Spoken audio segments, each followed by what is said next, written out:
जिनको ये टेंसेस के रूल आ गए हैं, सही समझ में आ गया, उनके लिए एक्टिव पैसिव है। उनके लिए एक्टिव पैसिव बहुत आसान है समझना। समझिए, जैसे प्रेजेंट टेंस का आपको सिंपल प्रेजेंट टेंस का एक्टिव पैसिव दिया है, तो आपको प्रेजेंट टेंस से प्रेजेंट कॉन्टिन्यूअस के रूल में फांदना है। यहाँ से यहाँ जंप करनी है, ठीक है, ओके। पास्ट टेंस में दिया है तो यहाँ से यहाँ जंप करनी है, पास्ट कॉन्टिन्यूअस में फांदना है, ठीक है। बस ये शर्त रखिएगा, कॉन्टिन्यूअस वर्ब की आईएनजी फॉर्म लगती है, और एक्टिव से पैसिव में जब कर रहे होते हैं तो हमेशा वर्ब की थर्ड फॉर्म लगती है। इसी तरह फ्यूचर, सिंपल फ्यूचर दिया है तो सिंपल फ्यूचर से फ्यूचर कॉन्टिन्यूअस में फांदना है, ठीक। एक बात आपको और याद रखनी है, चलिए फाइनल बात भी हम बता देते हैं। Present perfect continuous, past perfect continuous, future perfect continuous और फ्यूचर कॉन्टिन्यूअस, ये 4 चीज़ों का पैसिव वॉइस नहीं बनता है, लेकिन हम फिर भी बना देते हैं। बुकों में नहीं दिया होता है, आप बना सकते हैं।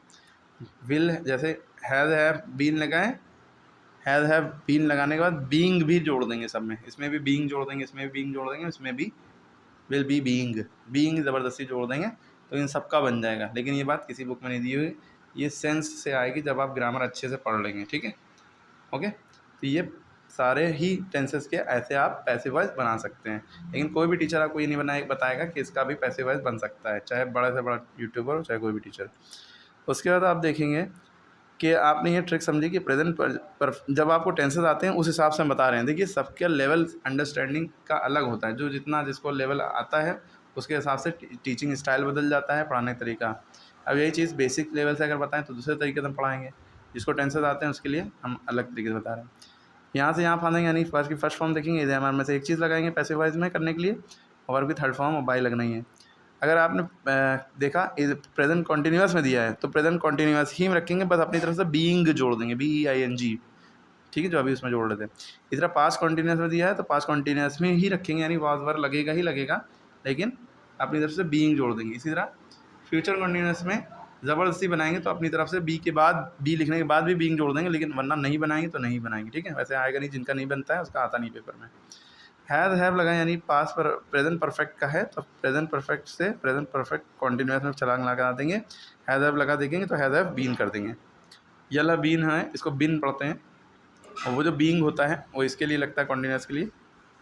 जब आप पैसिव वॉइस में यूज़ करेंगे तो यला बीइंग लगाएंगे, ठीक है। इसी तरह हैड वर्ब की थर्ड फॉर्म तो हैड बीन वर्ब की third form. Will shall have लगा है, विल शैल हैव बीन लग जाएगा, ठीक है, ओके। सारे ही रूल हो गए हिसाब से, अगर समझने वाले समझ गए हों। याद रखिएगा, एक्टिव से पैसिव में करने के लिए 2 मेन रूल हैं। पहला रूल, सब्जेक्ट को ऑब्जेक्ट करना, ऑब्जेक्ट को सब्जेक्ट करना। दूसरा रूल, वर्ब की थर्ड फॉर्म और बाय हमेशा लगना। कुछ केसेस में बाय नहीं लगता है, टू या विथ का यूज़ भी होता है, वो थोड़ा सा ज़्यादा लेवल के हो जाएंगे। और कुछ चीज़ों में सब्जेक्ट छुपा रहता है ना। कुछ चीज़ों में ऑर्डर दिया जा रहा है तो यू आर ऑर्डर्ड से शुरू होगा, you order to shut the door, ठीक है। रिक्वेस्ट की जा रही है तो प्लीज़ लगा है, प्लीज़ लगा तो यू आर रिक्वेस्टेड, ठीक है। बहुत सारे तरीके हैं एक्टिव पैसिव के। ये एडवांस लेवल के बच्चों के लिए, जिनको टेंसेस आते हैं उनके लिए एक्टिव पैसिव था। वहीं डायरेक्ट इनडायरेक्ट की अगर हम बात करें तो अगर आपको टेंसेस आते हैं डायरेक्ट इनडायरेक्ट में कैसे छलांग लगानी है, तो उसमें ये होता है वर्ब की फर्स्ट फॉर्म है तो सेकंड फॉर्म में चेंज करेंगे। इधर एमआर है तो वॉज वर में चलेंगे, यानी कि पास्ट में छलांग लगा देंगे। हैड हैव है तो हैड में लिख देंगे, हैड हैव बीन है तो हैड बीन हो जाएगा, ठीक है। विल का वुड हो जाएगा, शैल का शुड हो जाएगा, कैन का कुड हो जाएगा, मे का माइट हो जाएगा। ये सारी चीज़ें हैं, ठीक है।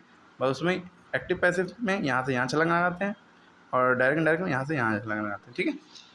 दैट्स ऑल, बस ये टेंसेस आना चाहिए, ओके। क्लियर हो गई बात।